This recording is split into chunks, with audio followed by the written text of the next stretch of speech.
Last week we covered up to chapter 15, verse 28, so we're going to read from verse 29. Jesus went on from there and walked beside the Sea of Galilee, and he went up on the mountain and sat down there, and great crowds came to him, bringing with them the lame and blind and cripples, the mute and many others. And they put them at his feet, and he healed them. So that the crowds wondered when they saw the mute speaking and crippled healthy, and lame walking, and the blind seeing, and they glorified the God of Israel. So, people came to Jesus, but what we see in this particular verse from 29 through 31st is that people came to Jesus, but let's just think about the reason they came to Jesus. Why did they come to Jesus? Is that because they have a strong faith? Is that because they believed in Jesus Christ, the Son of God? Or they have their own need and they're searching for their own reason? This is one of the things that we find commonly, whether inside the church or outside the church. When people are in a very bad situations, and as a matter of fact, you recently hear about the chaotic news that we hear about, the fires in LA area, right? Many of the homes been burned. Many of the people lost everything, and it's been crazy. I also watch the news, and one of the actually YouTube clip that I have seen is that he saw there are fires on the mountainside. It's not too far away from the person's house, and he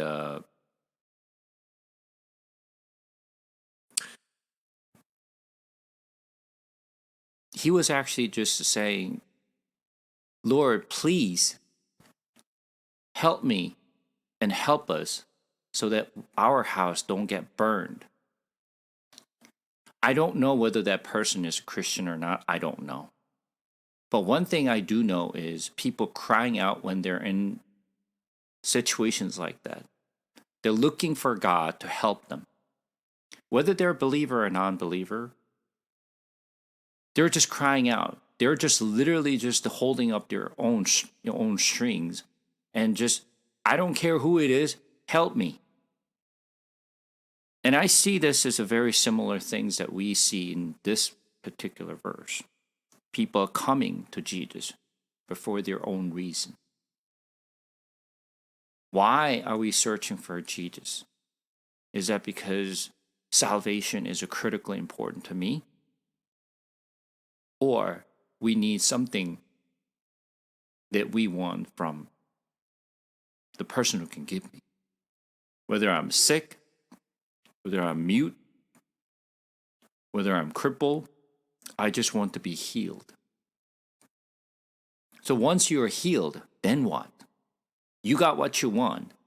You got what you asked for. Now what? And when you look at the actual story of the Bible, these are the people who shout and saying, "Crucify him and crucify him." Even though they got what they wanted, once they got it, they're the one who was crying out to crucify Jesus. Just because we got what we want does not build up our own faith. Oh, I cover up to 9? Oh, sorry. We have to we have to come back here. I think we did. You're right. So let's come back, and we're going to cover from verse 10.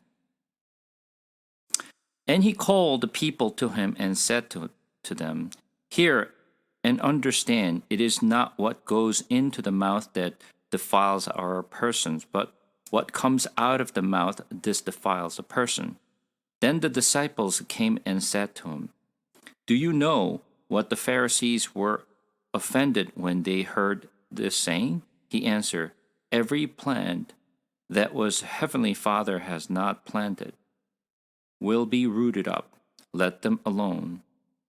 They are blind guides, and if the blind leads the blind, both will fall into a pit.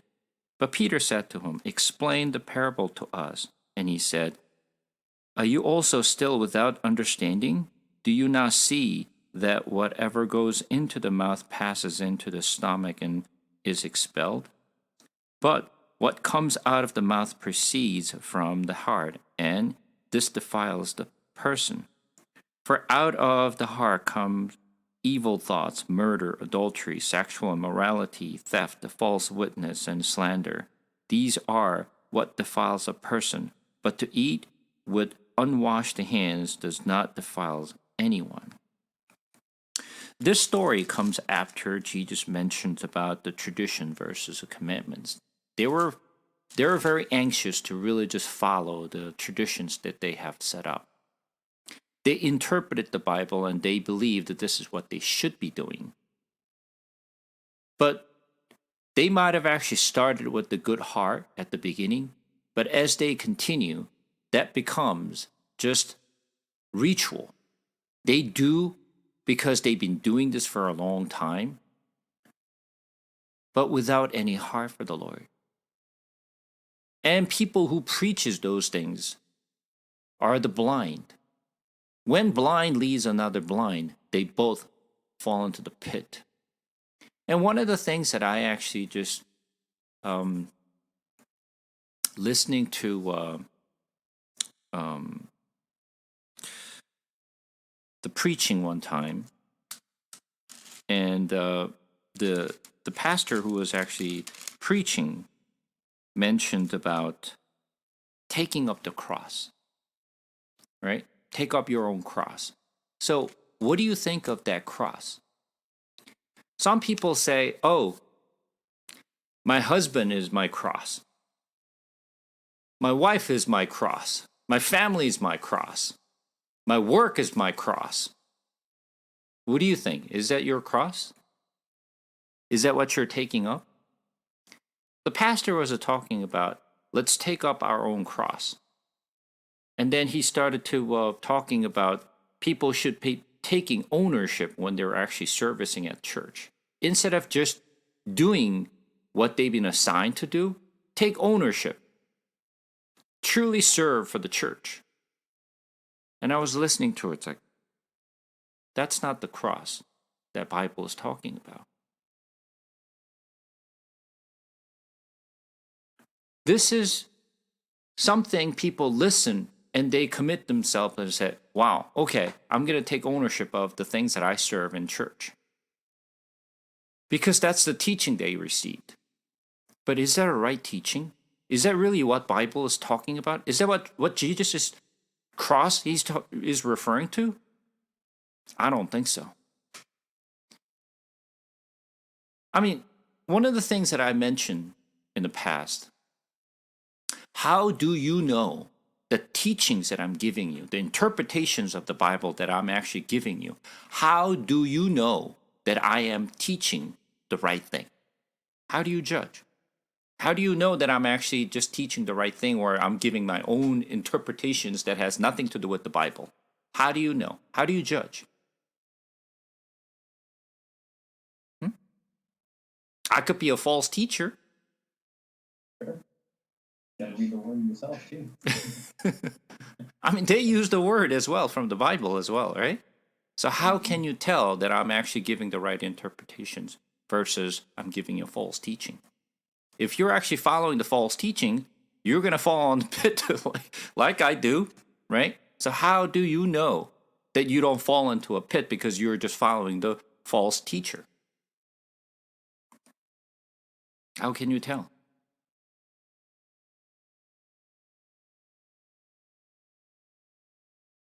Well, They use the Bible as well. I know. Jesus, the whole miracle, self-help. does what you're saying. Important thing is we have to know the core message of the Bible, right? What is the real core message? This is why I mentioned, like Ingyu said, we need to have macro view and a micro view of the Bible. You need to be able to see from the very 3,000 feet above and see what the Bible is talking about versus deep down into the Word and really see what the teachings of the Bible is, right? We have to be very cautious about the teachings that we're learning and knowing what to accept and what not to accept. One of the things that you will find here is this. When you look at verse 14, you'll see this. Let them alone. They're blind guys, and if the blind leads the blind, both will fall into a pit. I'm paying attention to what Jesus said. Let them be alone. What does that mean? What does that mean? Leave them alone. Isn't that sort of like contradicting of what Jesus should do? Shouldn't Jesus pay more attention because Jesus care about them and try to change them? Right? What does that mean? Let them alone. What is that supposed to mean? So I don't care about you? That's kind of like different from the behavior that Jesus has shown us, because he's always been said, I love you. Or if you love me, if you care for these people, shouldn't you be more proactive and try to change them? What does that mean? Let them alone. Is it kind of like the verse about like blind a little bit, or lost cause? Like they're blind.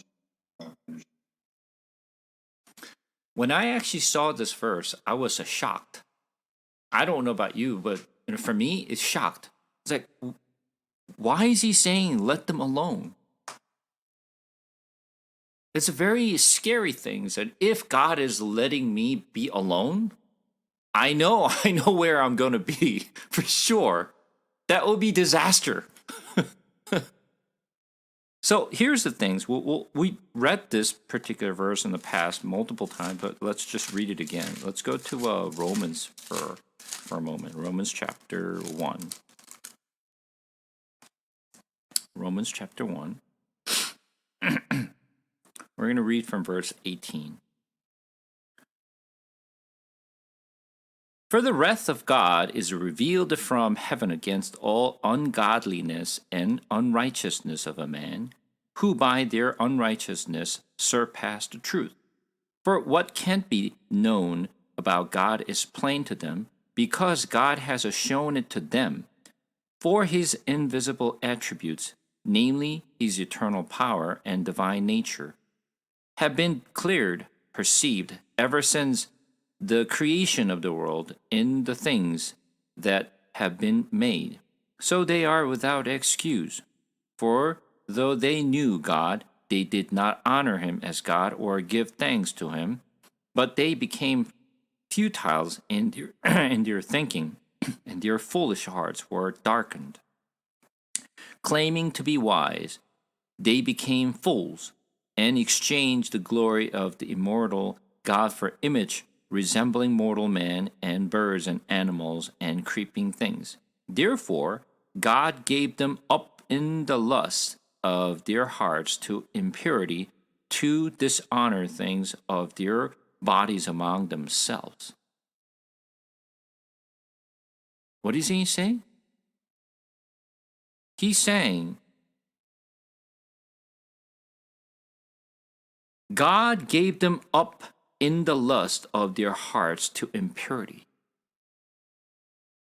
God did not really stop them, but God actually handed them over to them to be impure and to be sinful. And this is the message that Paul is saying. So then, if God is actually leaving us alone, not really caring about us, that will be disaster. That will be the curse. I'm expecting God to really just holding me up and then protect me and continue to teach me and guide me, not leaving me alone.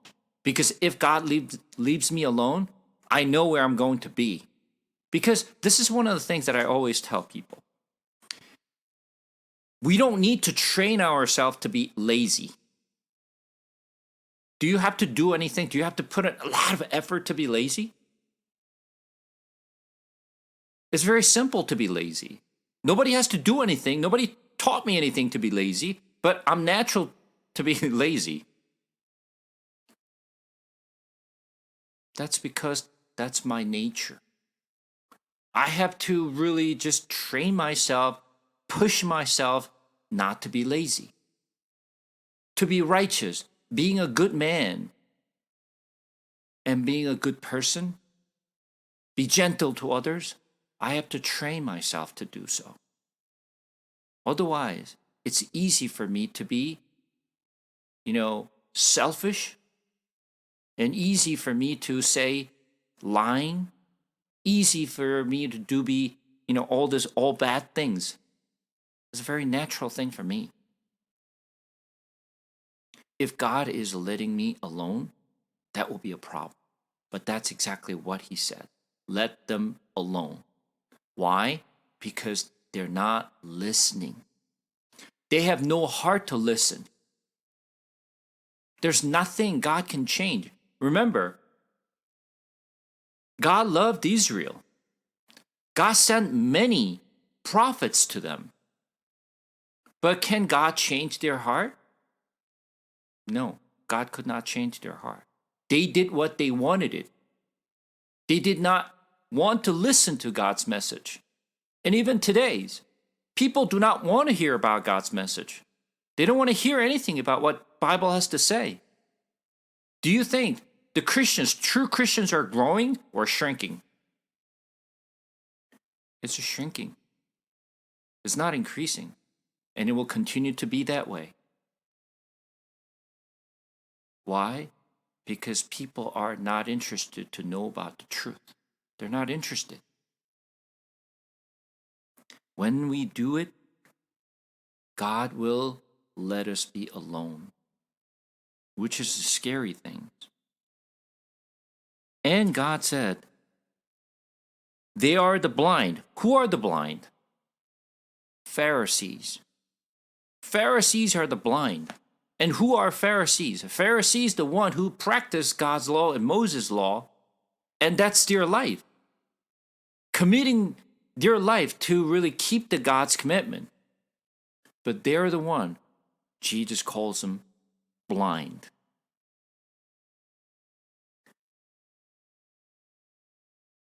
Let's take a look at the Isaiah chapter 9 for a moment. Isaiah chapter 9.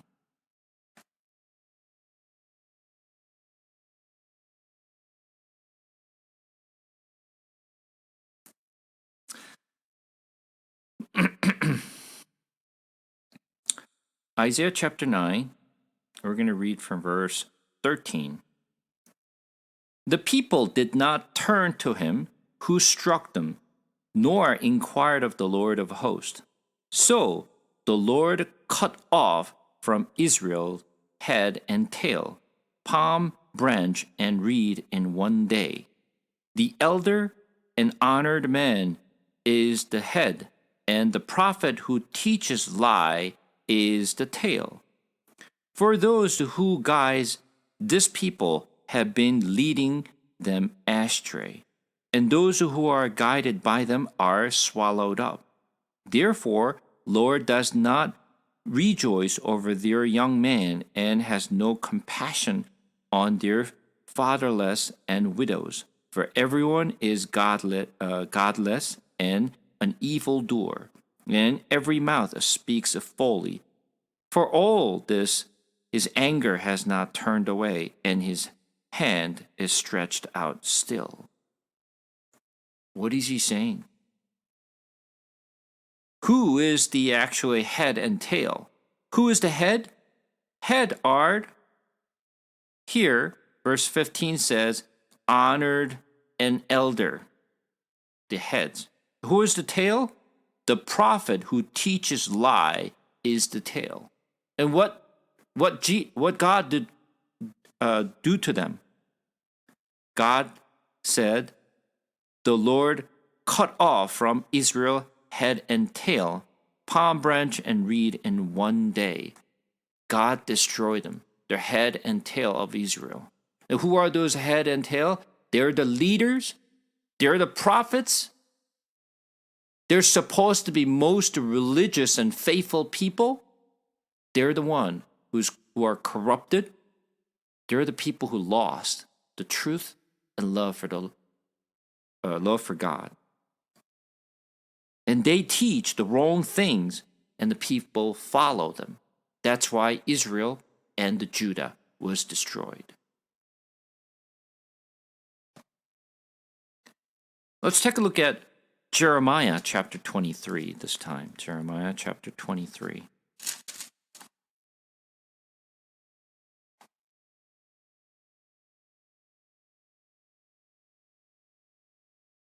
Jeremiah chapter 23, we're going to read from verse 9. Concerning the prophets, my heart is broken within me. All my bones shake. I am like a drunken man, like a man overcome by wine, because of the Lord and because of his holy words. For the land is full of adulterers. Because of the curse, the land moans, and the pasture of the wilderness are dried up. Their course is evil, and their might is not right. Both prophets and priests are ungodly. Even in my house I have found their evil, declared the Lord. Therefore, their way shall be to them like the slippery path in the darkness, into which they shall be driven and fall. For I will bring disaster upon them in the year of their punishment, declares the Lord. In the prophets of Samaria I saw unsavory things, by prophesied by Baals and led by people Israel astray. But in the prophets of Jerusalem I have seen a horrible thing. They commit adultery and walk in lies. They strengthen the hands of evildoers so that no one turns from his evil. All of them have become like Sodom to me, and inhabitants like Gomorrah. Therefore, thus says the Lord of hosts concerning the prophets, behold, I will feed them with bitter food, and give them poisoned water to drink. And from the prophets of Jerusalem, ungodliness has gone out into all the land. So, what it means is that right before the fall of Judah, and there were a lot of prophets, the prophets were teaching the false things not coming from the Lord. There was only one prophet who spoke the truth. That was Jeremiah. Among all other prophets, Jeremiah was the only person who was truly speaking the truth that comes from God. Rest of the prophets, they spoke out of their own heart.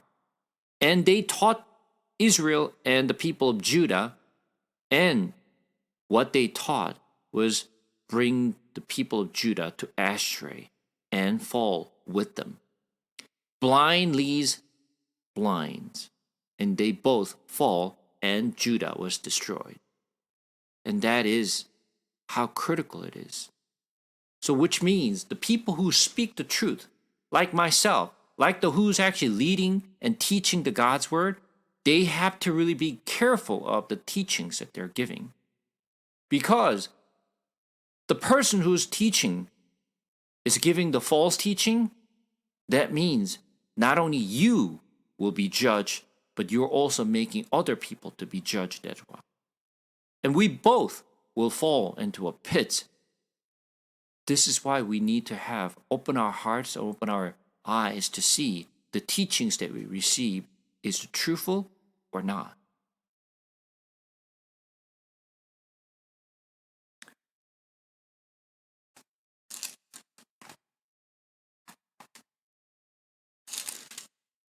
We'll take a look at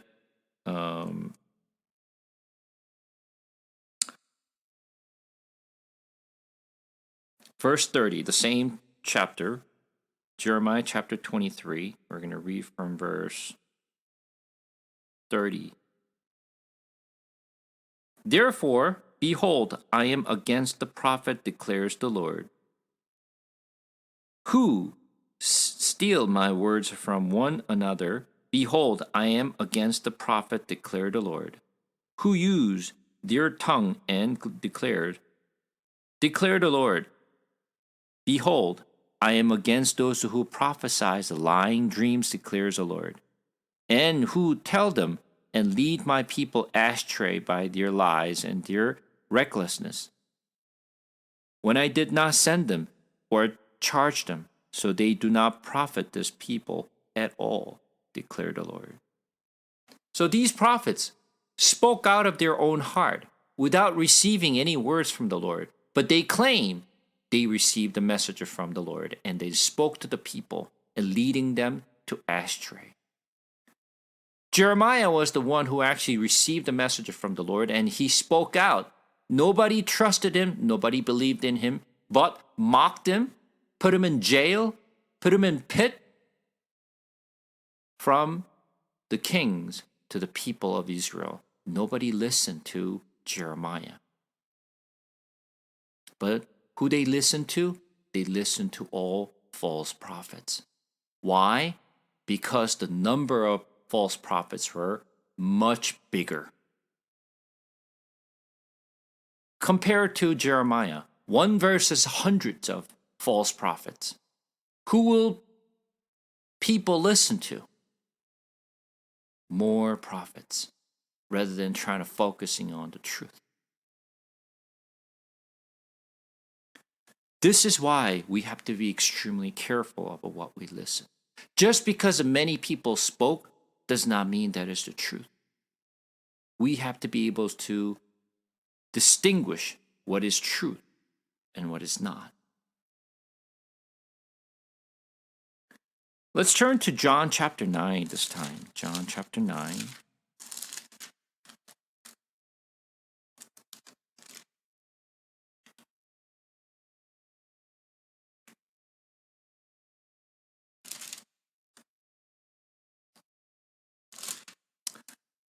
We're going to read from verse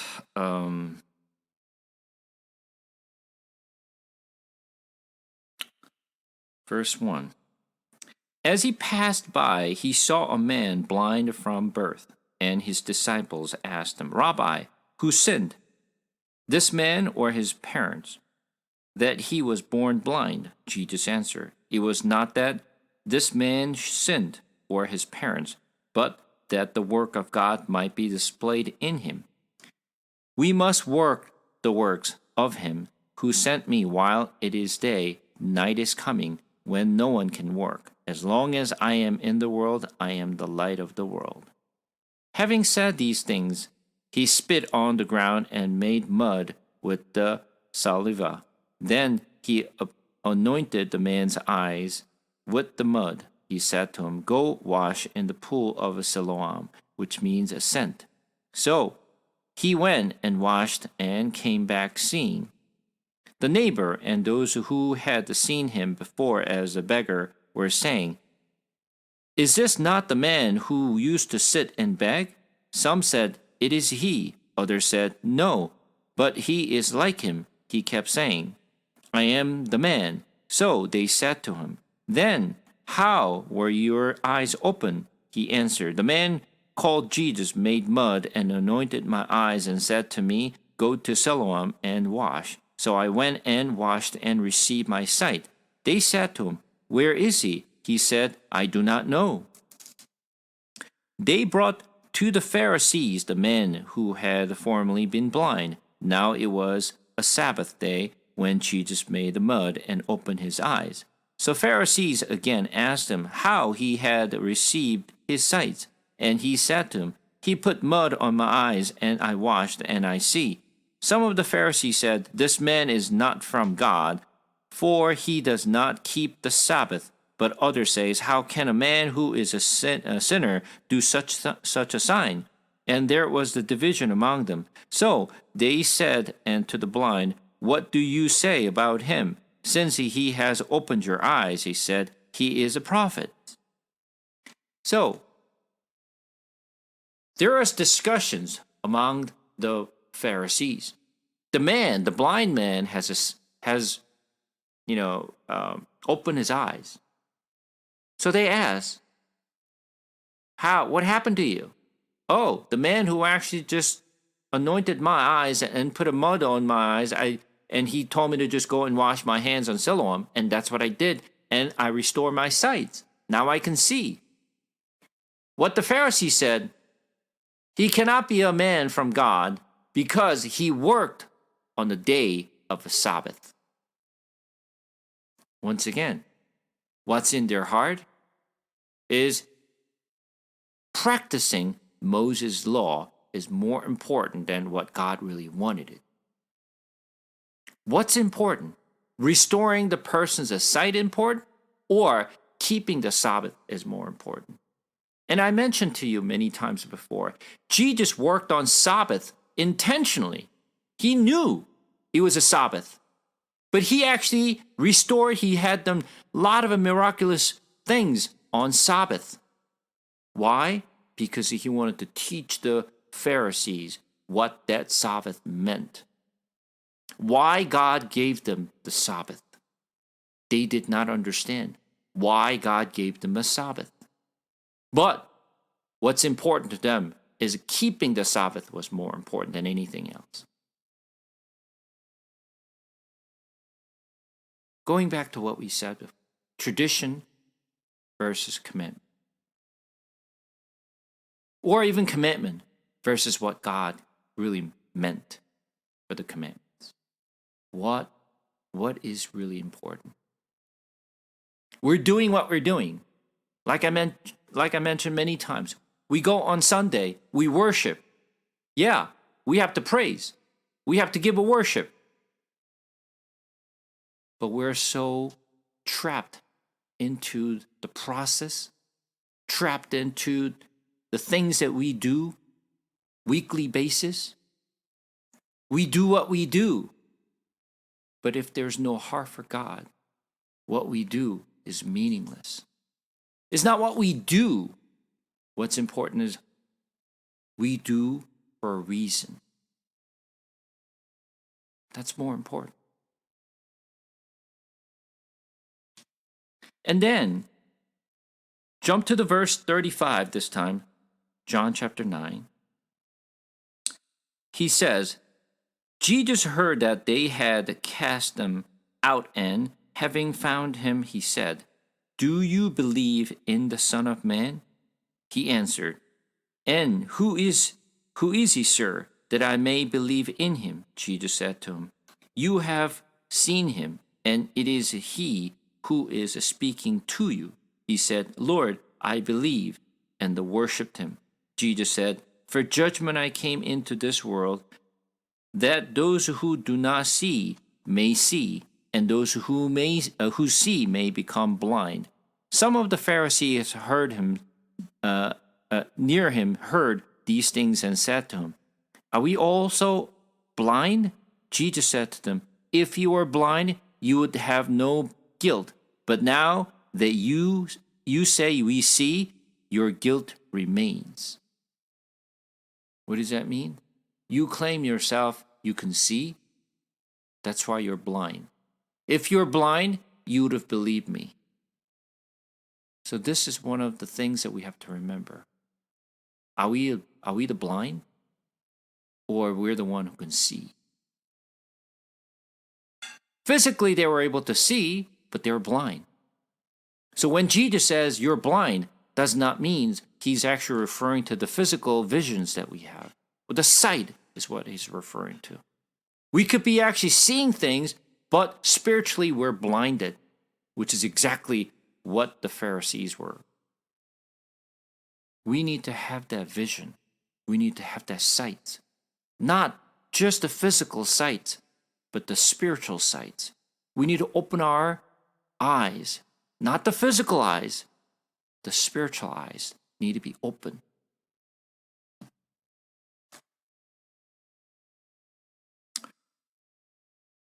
What makes people dirty. They were talking about, oh, you must wash your hands before you eat. It's not about washing your hands. It's not about the food. You probably have seen a lot of the Jewish people eat kosher food. People of Muslims, they eat halal food. Why? Because that's what Bible said.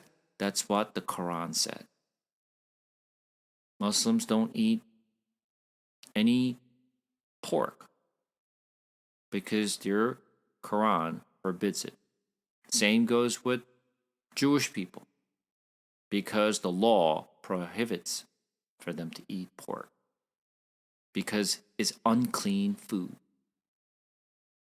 And the meat has to be either kosher or halal for them to eat. It must be treated, it must be killed a certain way. Yes, that's what Moses said. What is clean and what is unclean, what is holy, what is unholy food you can eat. They're paying attention what they should be eating, but they don't understand why God told them to eat the certain food. Why is more important than what you eat. What you eat, it is not making you dirty. If you remember the story, of course we didn't cover it yet. When we get to book of Acts, Peter had a vision and he had a dream. When he was called by the Cornelius, he was actually called, he saw the vision, and there's some sort of like things are coming from heaven, and what he saw inside that is unholy food, unclean food. And God said, eat. And he was freaking out and it says like, no, I can't eat this. You're the one who actually forbidding us to eat those kind of unclean food. Why are you telling me to eat this? I can't eat this. And what God said was, don't call it unclean when I say it's clean. It's not the food that makes you dirty. It's what's inside of you making you dirty. We can look clean, but we could be dirty.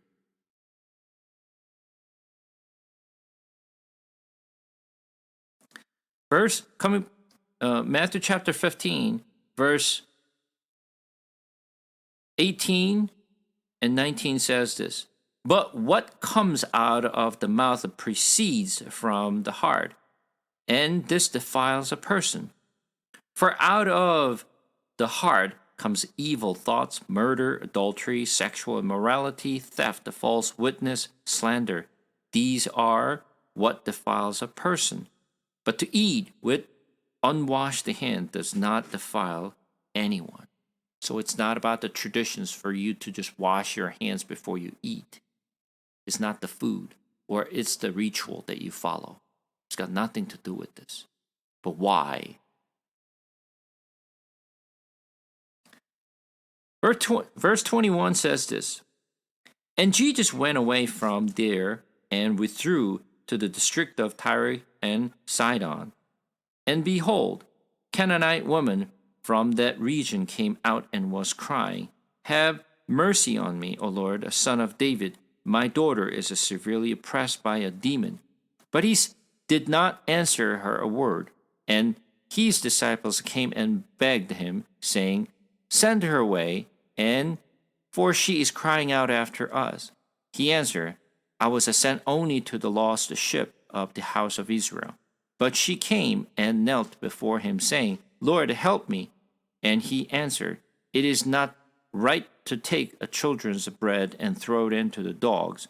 She said, Yes, Lord, yet even the dogs eat the crumbs that falls from their master's tables.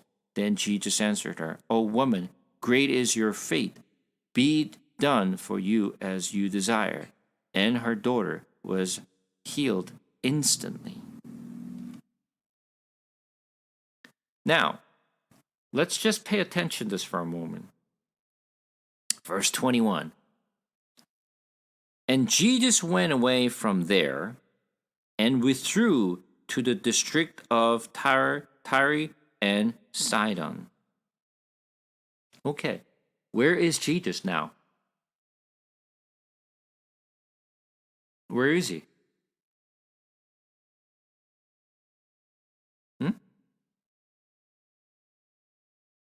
Tyre and Sidon. Where is that? The Phoenician Peninsula. I have a map. That's right. That's right.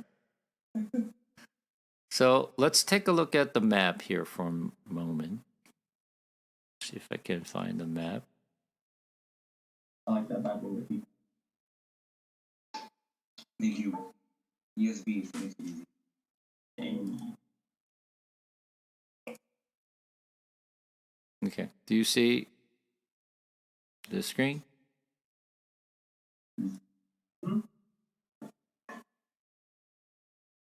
Okay, so usually Jesus ministered around the Galilee area, right? Right here. So when you actually look at this, Sidon and Tyre is right here. Is this Israel?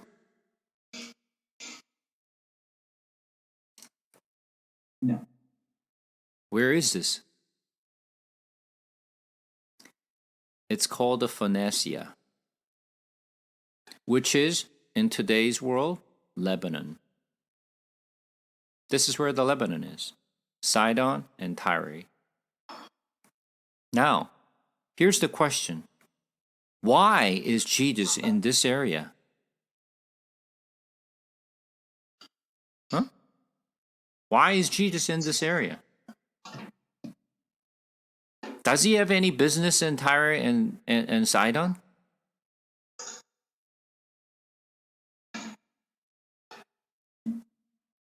And it's interesting. He went there, Sidon and Tyre, right? He went there, right?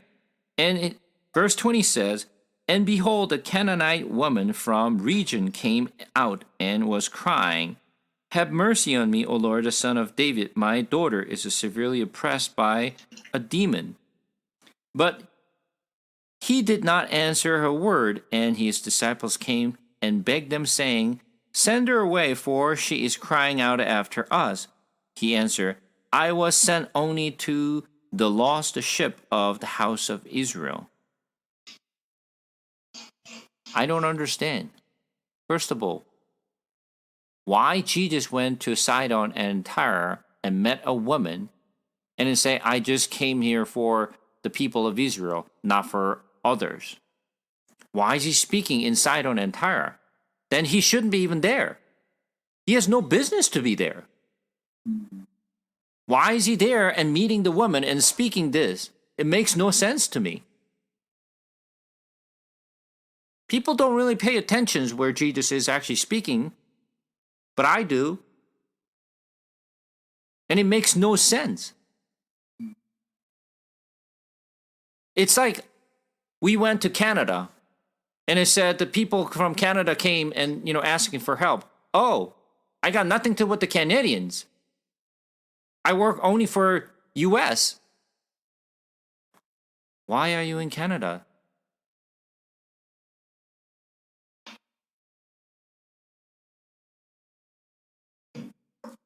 So, in order for us to find a little more information, so let's go to Mark chapter 7. Mark chapter 7.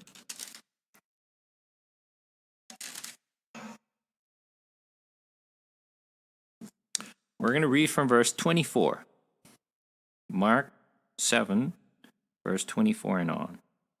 And from there he rose and went away to the region of Tyre and Sidon.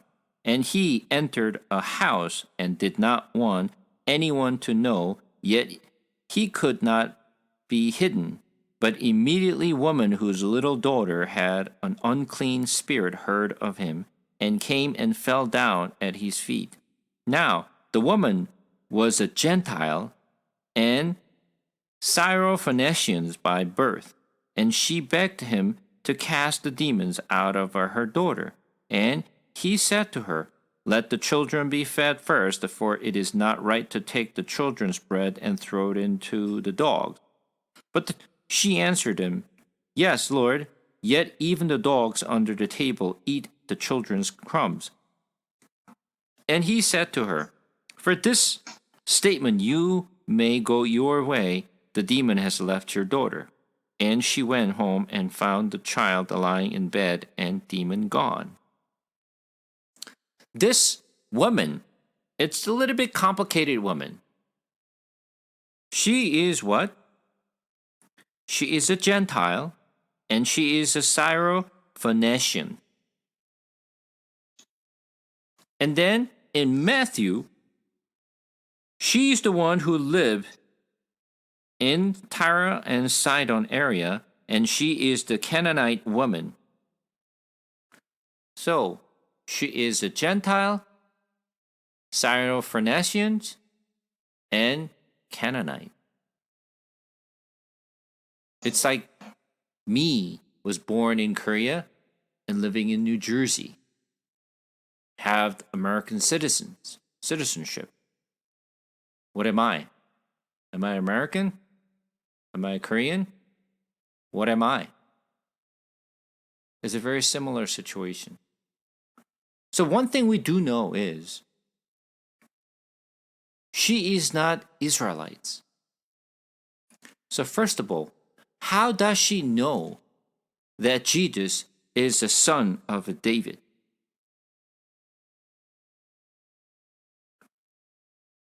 So when you think about it, Sidon and Tyre is not the countries that believe in same God that Israelites believe. Right? And she knows that Jesus is son of David. And literally, if you listen to what Jesus is saying, what Jesus said to her was a little bit unprofessional. Why? Jesus said, listen to this, verse 26, it is not right to take the children's bread and throw it into the dogs. So what is Jesus saying? You are dog. That's rough. You're a dog. That's literally what Jesus is saying, which is, it just is unlike Jesus. Right? Well, since it's just a Bible, it's written such a nice way, right? But it's much more like, you're a bitch. That's what it sounds like to me. Right? I mean, think about this for a moment. Why Jesus is saying this? Isn't that too harsh for him to say or giving expressions like this? Why did Jesus say such a way? He's real. There are two things we need to understand. First of all, why did Jesus went to Sidon and Tyre? Is that because he wanted to really just to preach the good news to the people of Tyre and Sidon? Or Jesus went for this woman? Jesus had no intention and no business to go there. But he went there for a reason. And then Jesus met her. And giving this very, unsettled words to this lady. For me, Jesus is provoking her, testing her. Will you or can you resist what I'm telling you? If I call you a dog, will you still believe in me? Woman could just walk away. What a such a XXX, and then she could have walked out. Right? But she didn't. Why? Why she didn't? She was insulted. But why didn't she leave Jesus? She had only one thing in her mind. I wanted to heal my daughter. She doesn't care whether she was insulted or not. I don't care. I could be called dog, but you know what? If I can fix my daughter, I don't mind to be insulted. She came with one intention and one purpose: to heal her daughter. She, as a mother, she truly cared about her daughter as much as God cares for the people. Why did Jesus die for us? Only one purpose, one intention. Because he loved us so much, he wanted to save us. She had the same intention.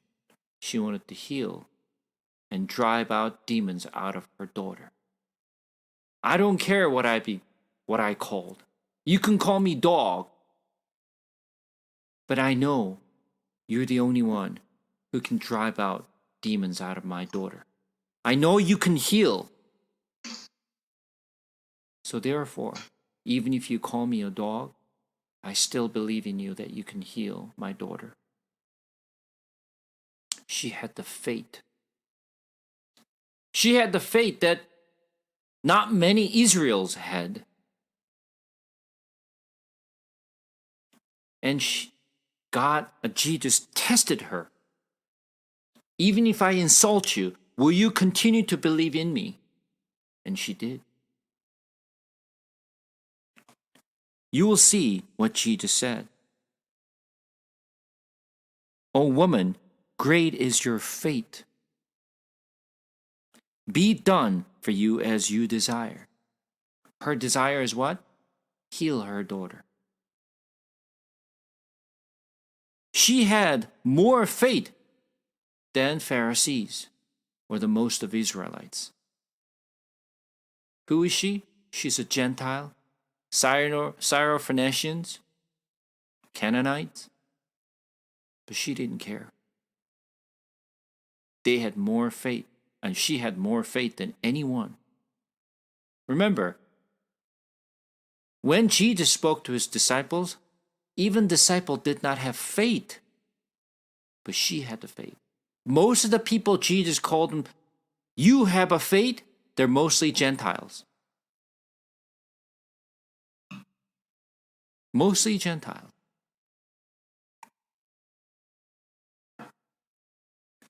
So did he only say that to like test her faith then? Most likely, Jesus tested her. Because that's unusual, Jesus say something like this. It's unlike him at all. So let's take a look at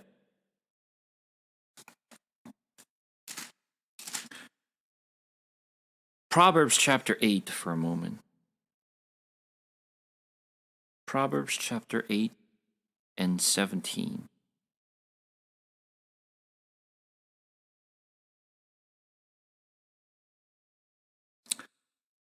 Proverbs chapter 8 verse 17 says this: I love those who love me, and those who seek me diligently find me.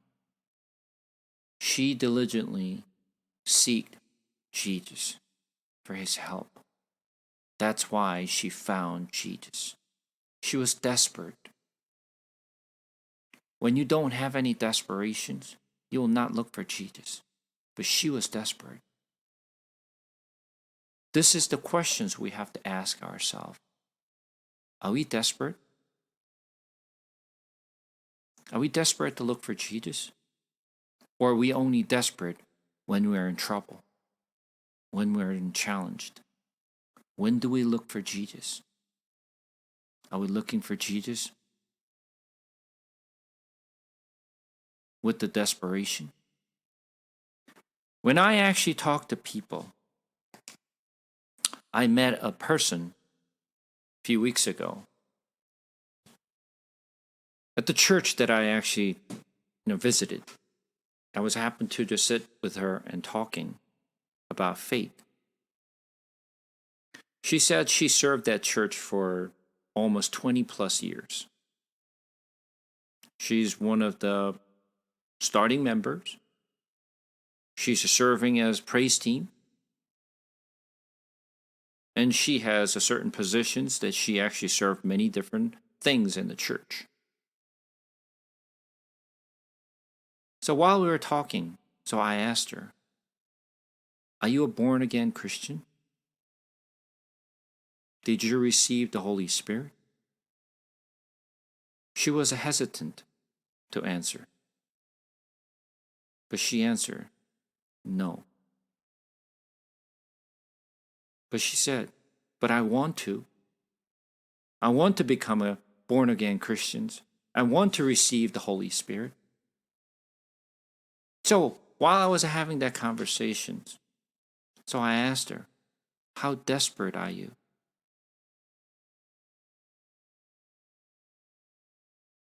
She said, "I'm not that desperate."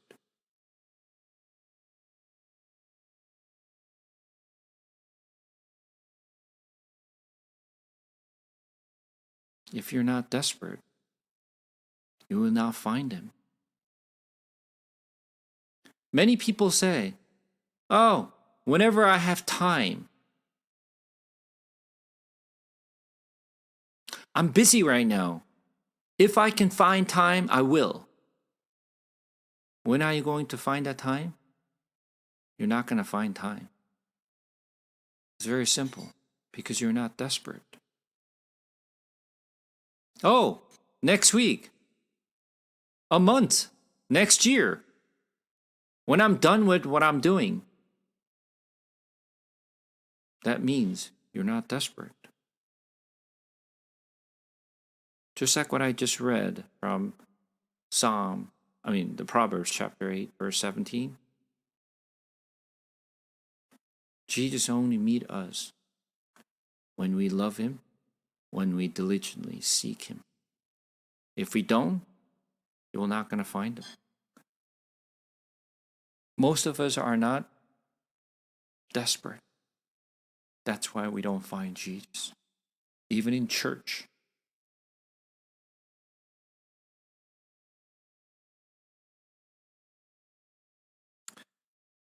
All right, coming back to Matthew.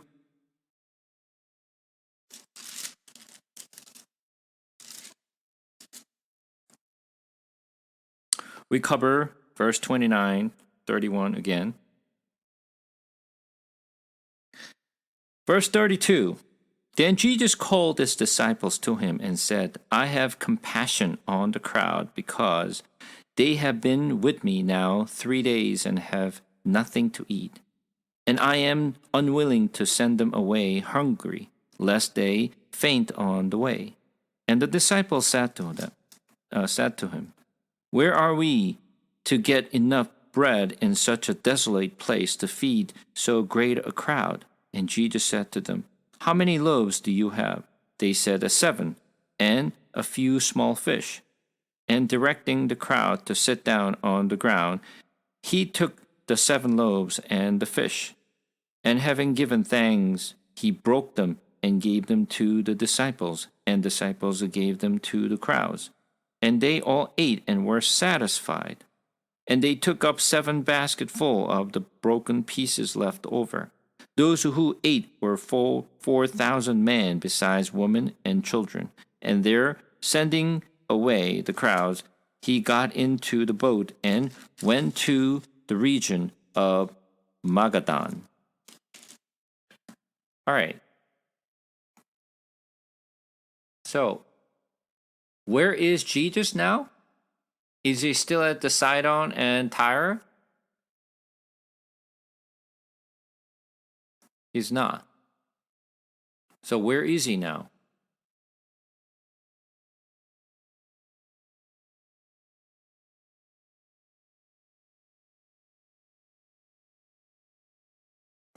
So let me share my screen.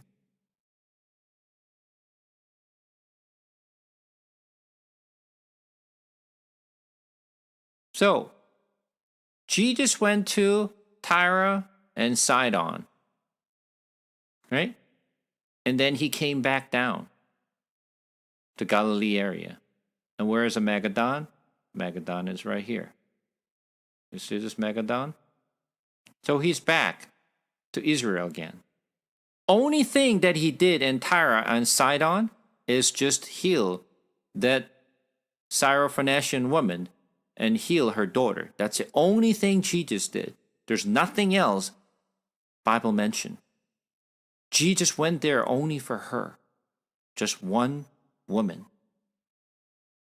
And he came back down. And here's interesting things.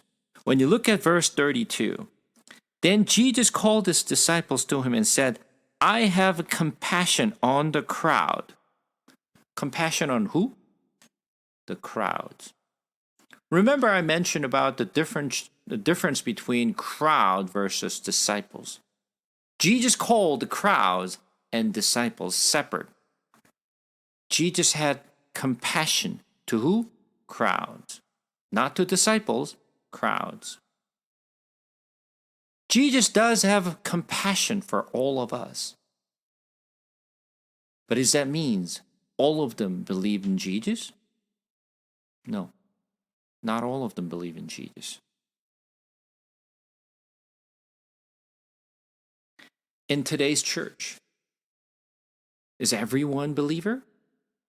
Is everyone born again Christian? No. Even in church, there are believers and there are non-believers in the church. There are crowds in the church. There are disciples in the church. But Jesus has a compassion on crowds. And then they have starved for many days. They've been with Jesus for 3 days, have nothing to eat. And Jesus said,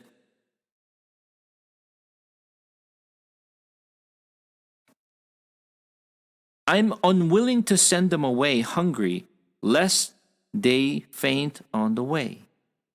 Jesus wanted to feed them. And what was the disciples' response?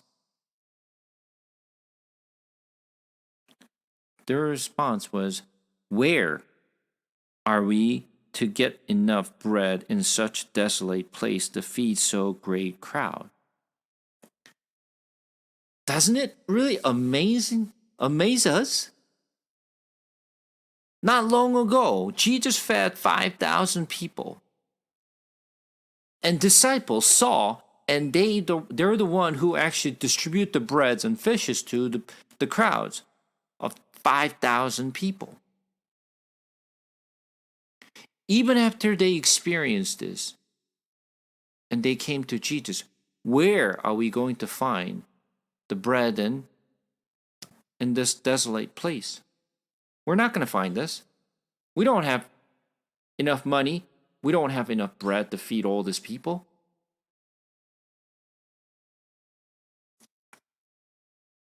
We may think, why are these disciples answering the way they're answering to Jesus, even after they experienced the miracle not long ago?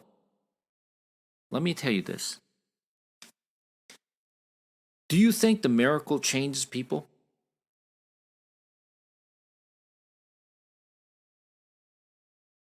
Miracle. Temporarily, maybe. Did Jesus actually perform the many miracles?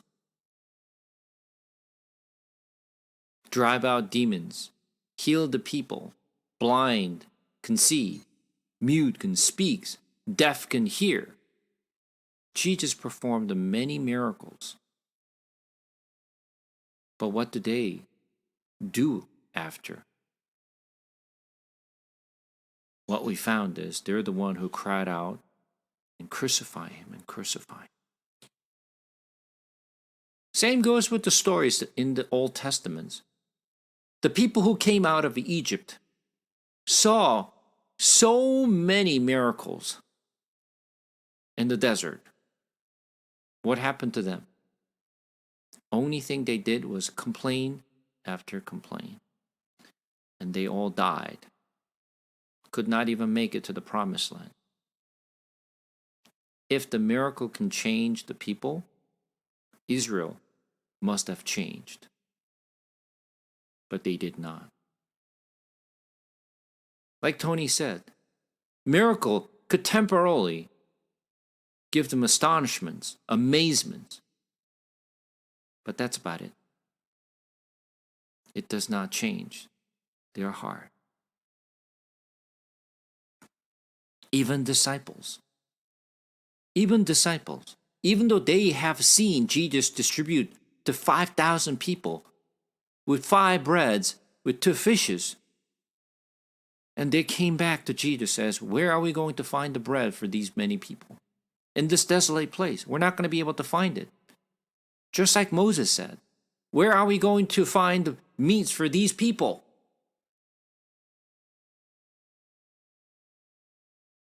That is us.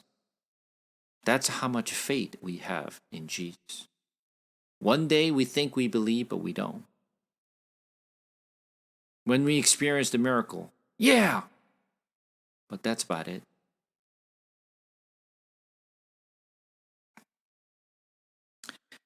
And Jesus says, what do you have? Oh, we have 7 breads and small fishes.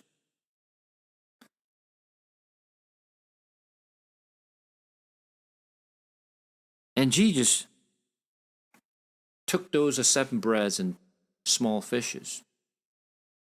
And what did he do? Broke the bread. Why did Jesus always broke the bread? Because he wanted to show that he's splitting his own body on the cross. And then how many people he fed? 4,000 people. 4,000 men, to be exact. Did not count children's, women's. So, even though it's 4,000, that means there are a lot more than 4,000 people.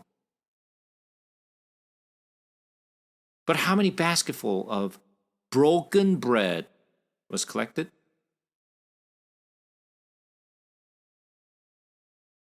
7 basketful. When Jesus fed the 5,000 people, how many baskets of a broken bread was collected?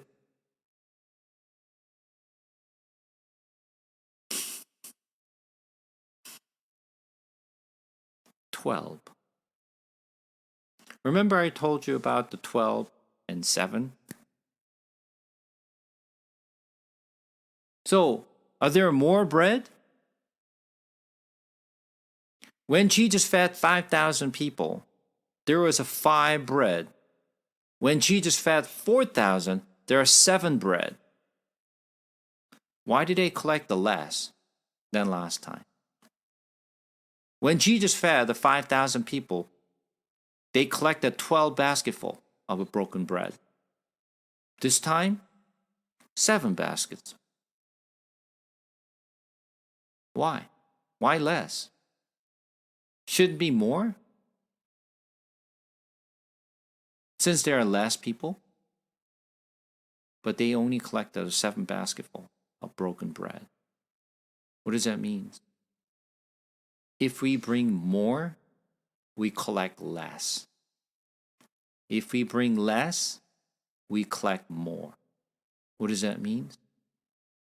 If we humble ourselves, if you claim that we are nothing, that's where Jesus' power comes and fills everything. But when we bring our own talents, our knowledge, our ability, when we bring more to it, we collect less. I always mention, who are we? Oh, I'm a person who's talented on XYZs. I'm in this position. I earn this much. I have a house. I have this car. I'm wealthy. So what?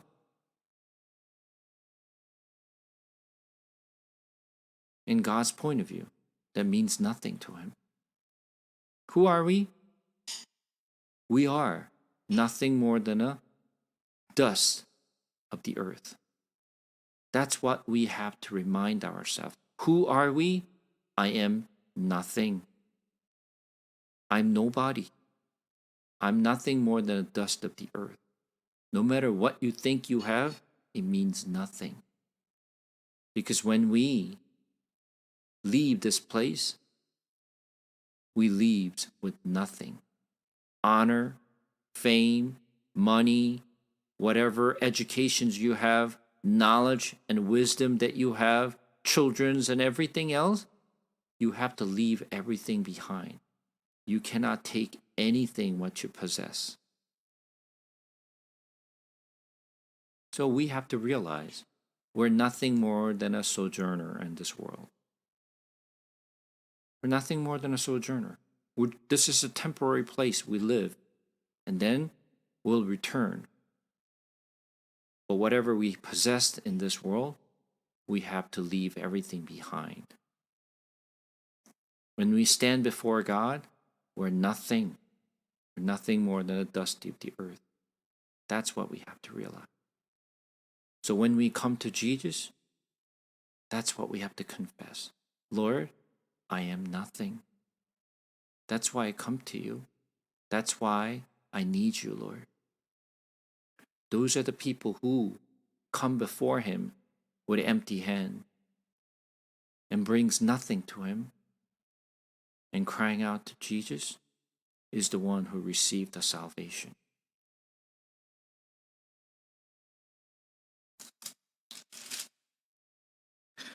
Continue on, chapter 16.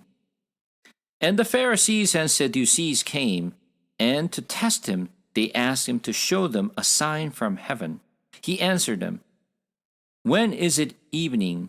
You say it will be fair weather, for the sky is red, and in the morning it will be stormy today, for the sky is red and threatening. You know how to interpret the appearance of the skies, but you cannot interpret the signs of the time. An evil and adulterous generation seek for signs, but no sign will be given to it except the sign of Jonah. So he left them and departed.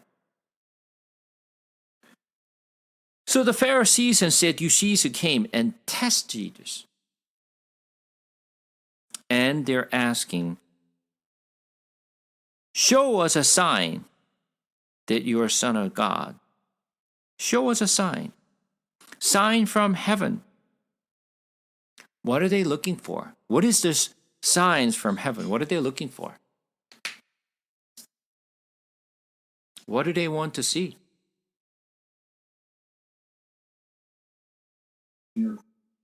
Miracle from heaven? Jesus performed many miracles.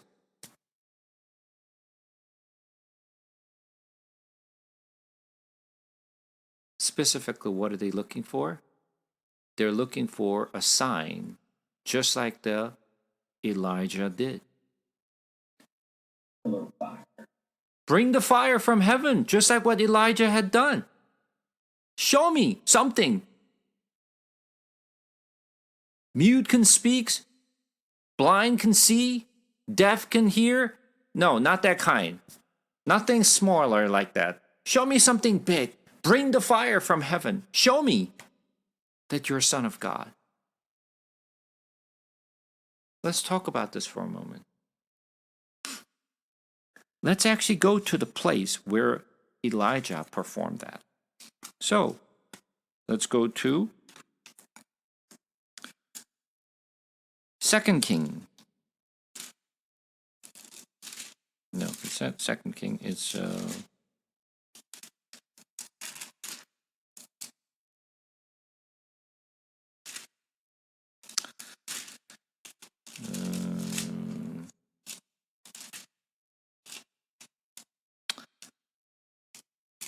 not Second King. It's a First King.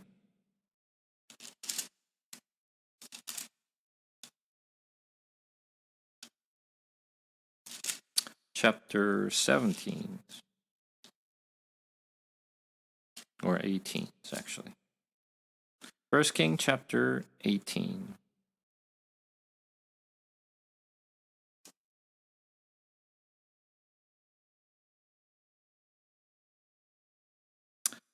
Let's take a look at First King chapter 18. We're going to read from verse 36 and on. And at that time of the offering of oblations, Elijah the prophet came near and said, O Lord, the God of Abraham, Isaac, and Israel, let it be known this day that you are a God in Israel, and that I am your servant, and that I have done all these things at your word. Answer me, O Lord, answer me, that this people may know that you, O Lord, are God, and that you have turned your hearts back. Then the fire of the Lord fell and consumed the burnt offerings and the wood and the stones and the dust, and licked up the water that was in the trench. And when all the people saw it, they fell on their face and said, The Lord, He is God, the Lord, He is God. And Elijah said to them, Seize the prophets of Baals, let not one of them escaped, and they seized them, and Elijah brought them down to the brook Kishon and slaughtered them there.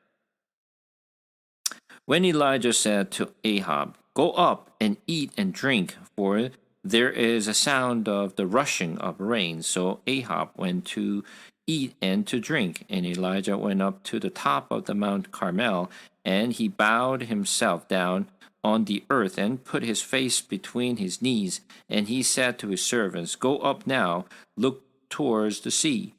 And went up and looked and said, There is nothing. And he said, Go again 7 times. And at the 7th time he said, Behold, a little cloud like a man's hands is rising from the sea. And he said, Go up, say to Ahab, Prepare your chariot and go down, lest the rain stop you.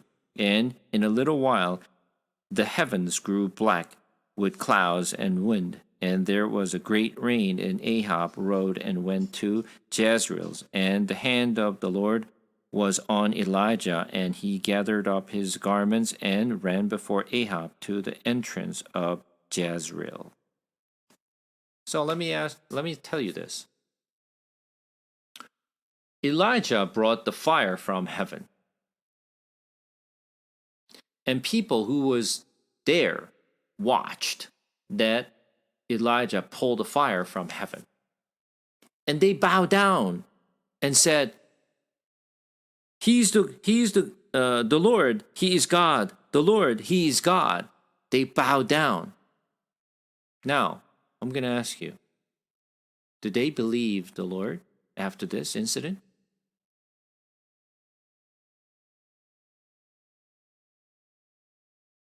Ahab, the king of Israel, he watched as well. Did he change and believed in God after this incident? Neither the Israel nor the Ahab changed their mind to believe in the Lord, even after they saw Elijah pulled the fire from heaven and consumed totally wet burnt offering was burnt up and licked up from the ground up. Just because they have seen these miraculous signs that Elijah pulled from heaven, they did not change their heart. None of them.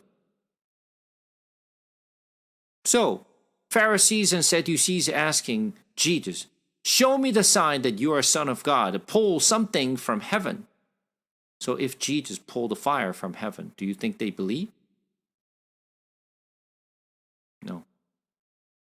As I said before, miracle does not change anyone's heart. Even if you experience, it does not change your heart.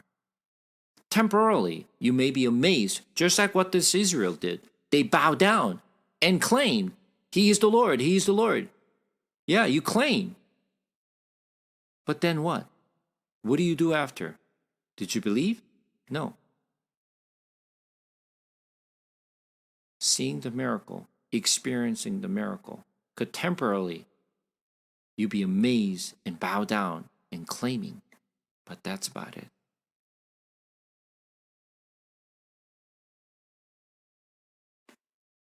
So, Pharisees and Sadducees test Jesus. If you can do it, show me, show me. Yeah, Jesus could have showed them, but Jesus knew that miracle does not change them. But he says something important. What did he say? Verse 4 says, an evil and adulterous generation seek for a sign, but no sign will be given to it except the sign of Jonah. Okay? Except the sign of Jonah. So what is the sign of Jonah? What is the sign of Jonah?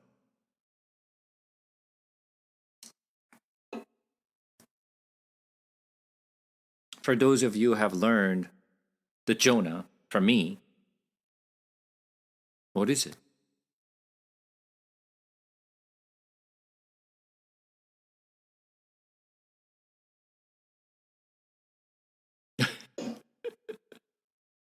It's not the whale. I know that much. No, I'm just kidding. 2 days. The story of Jonah was eaten up by the big fish. He was there for how long? 3 days. Fourth day, he was spitted out from the big fish. He was on his way to the opposite directions where God told him to go. He was instructed to go Nineveh, but he went to completely opposite direction. Right? While he was on the boat, storm came in. Right? What was he doing? Sleeping. Right? Everyone was rushing around and trying to just figure out what's going to happen, throwing out all the stuff on the boat. It wasn't getting any easy. So everyone was crying out to their own God, is save us, save us. And this guy was sleeping in the bed. So what are you doing? Cry it out to your own God.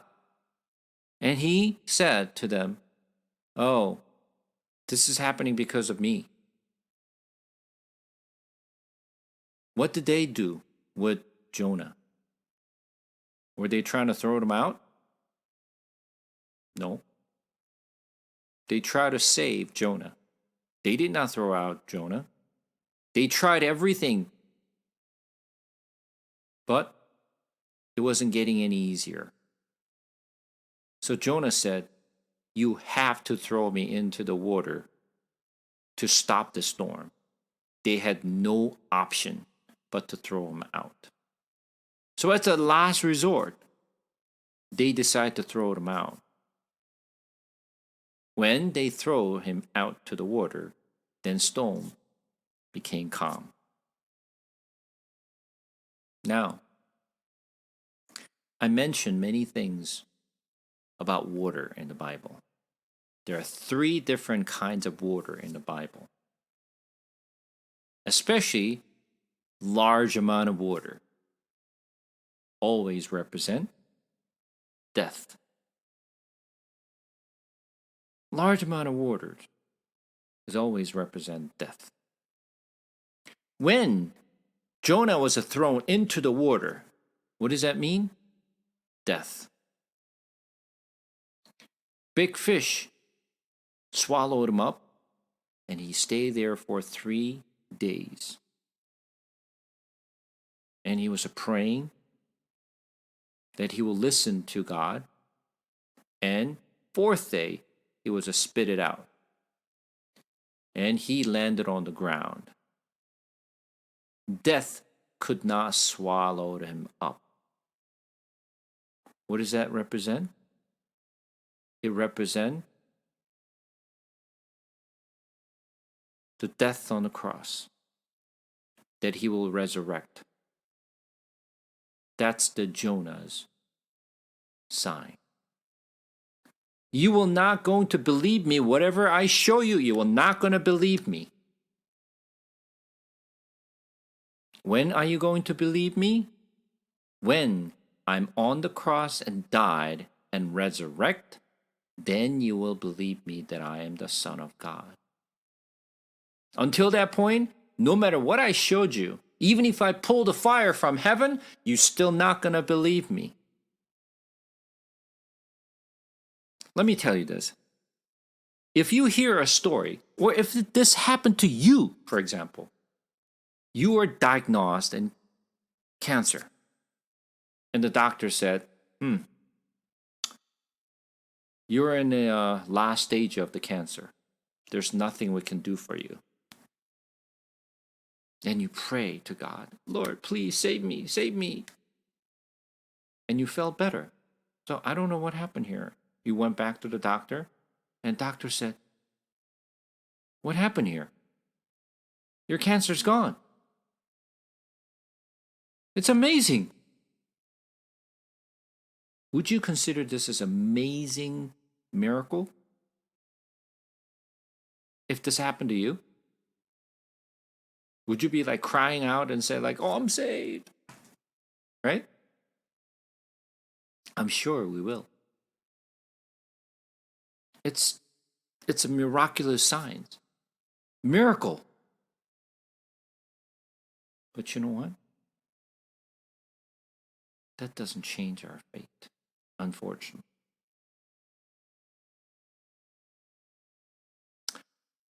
Remember I mentioned in the past, we haven't gone that particular section, the part. When you look at a story from John chapter 2, there is a weddings at Ghana. Jesus and his mother went to a wedding ceremony, and they ran out of wine. Mary came to Jesus. Oh, they don't have any more wine. Do something. And Jesus said, what does it have to do with me, woman? And then what did Jesus do? He called the servants and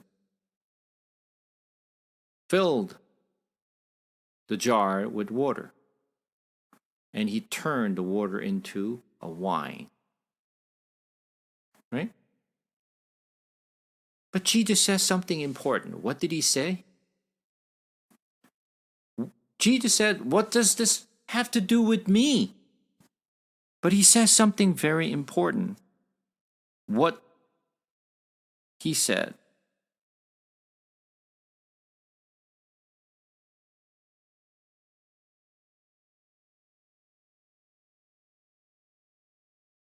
Jesus said, what does this have to do with me?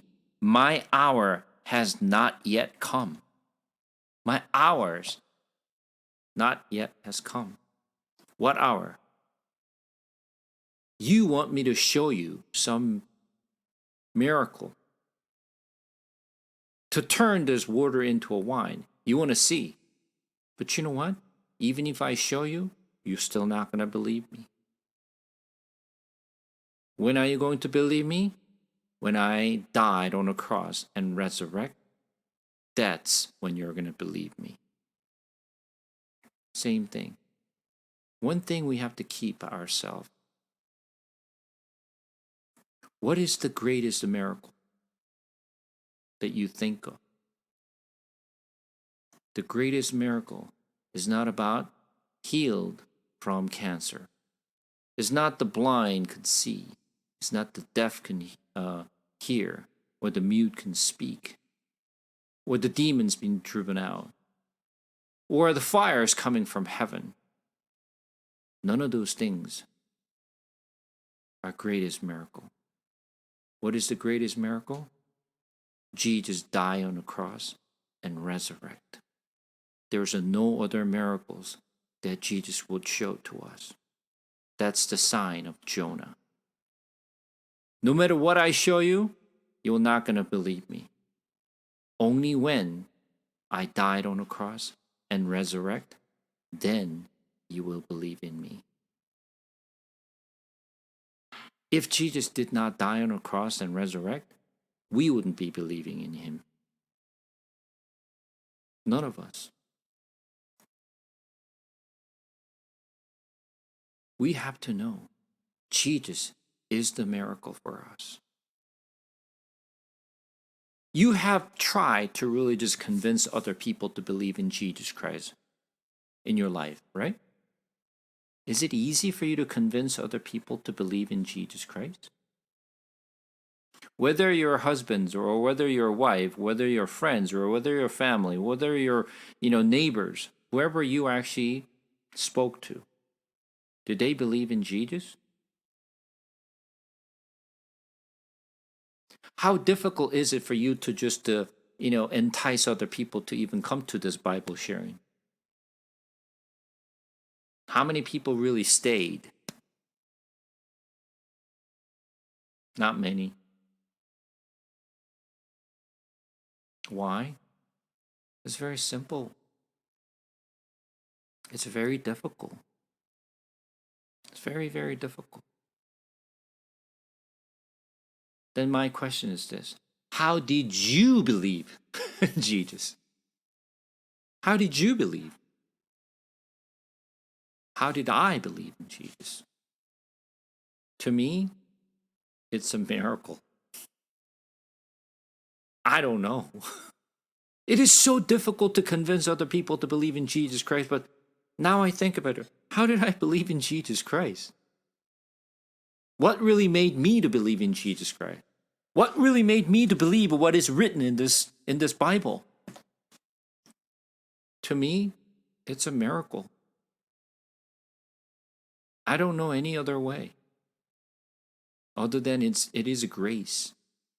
It is a miracle that I believe in Jesus Christ. Out of all these people who don't believe in Jesus Christ or the Bible, how did I? What really made me to believe in Jesus Christ and the Bible? It is a miracle. So this is something we have to learn. So, come back to chapter 16 and verse 5. When the disciples reached the other side, they had forgotten to bring any bread. Jesus said to them, Watch and be aware of the leaven of the Pharisees and Sadducees. And they began discussing among themselves, saying, We brought no bread. But Jesus, aware of this, said, Oh, you of little faith, why are you discussing among yourselves the fact that you have no bread? Do you not yet perceive? Do you not remember the 5 loaves for the 5,000 and how many baskets you gathered? Or the 7 loaves for the 4,000 and how many baskets you gathered? How is it that you fail to understand that I did not speak about bread? Be aware of the leaven of the Pharisees and Sadducees. Then they understood that he did not tell them to be aware of the leaven of bread, but of the teachings of the Pharisees and Sadducees. Leaven bread. What is a leaven bread? What is a leaven bread? Bread that's risen with yeast. Yeah, bread without yeast.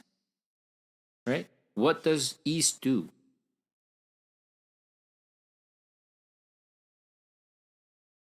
If you put yeast in the mix of the flours, it is puff up, make it bigger, right? Bigger than what it is. If you don't put yeast, what happened to that flour? It doesn't grow. So it becomes like pita bread, right? Because there's no yeast. Because of the yeast, bread become bigger than original form. And Jesus is saying, be aware of the unleavened bread of the Pharisees and Sadducees. Their teachings. What are their teachings? Keep the Moses commandments. Keep the traditions. But here's the thing. You have to understand this. They said, watch and be aware of the leaven of the Pharisees and Sadducees. And they began discussing among themselves, as saying, we brought no bread. What are they thinking? What is disciples are thinking? They're thinking about bread. They're thinking about bread. What are we thinking about? Bread. We think about bread. That's all in our mind. Bread.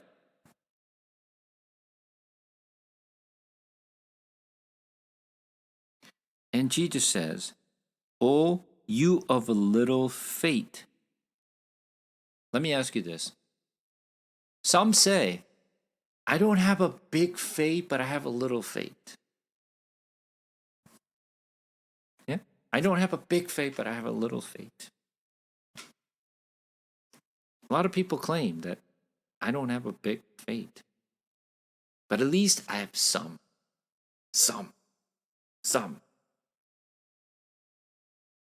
We always emphasize, I have little faith, at least better than nothing. In Jesus' eyes, little faith equals no faith. We claim we have a little faith. He says no faith. There's nothing in between. There's no big or little faith. Either you have a faith or no faith. One or the other. You either have a faith or no faith. But we always say little faith. Somewhere in between. In Jesus' eyes, no. You either believe or don't believe. Period. Nothing in between.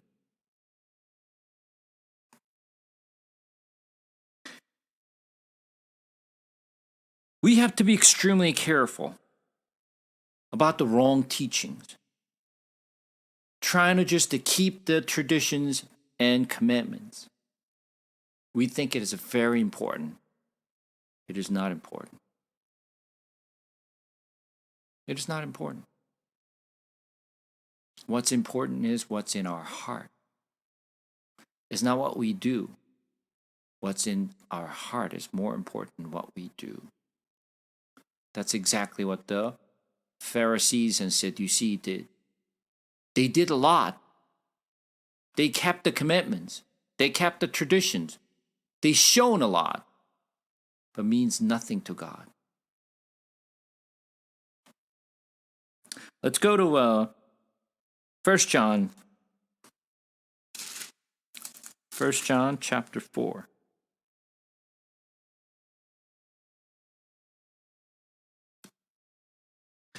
First John chapter 4, we're going to read from verse 1.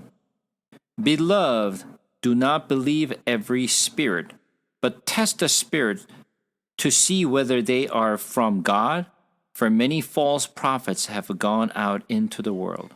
By this you know the Spirit of God, every spirit that confesses that Jesus Christ has come in the flesh is from God, and every spirit that does not confess Jesus is not from God. This is the spirit of Antichrist, which you heard was coming and now is in the world already. What does this mean?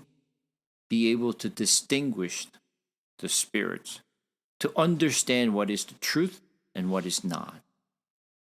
We need to be able to distinguish it, not accept everything what it is. Don't take it as a face value.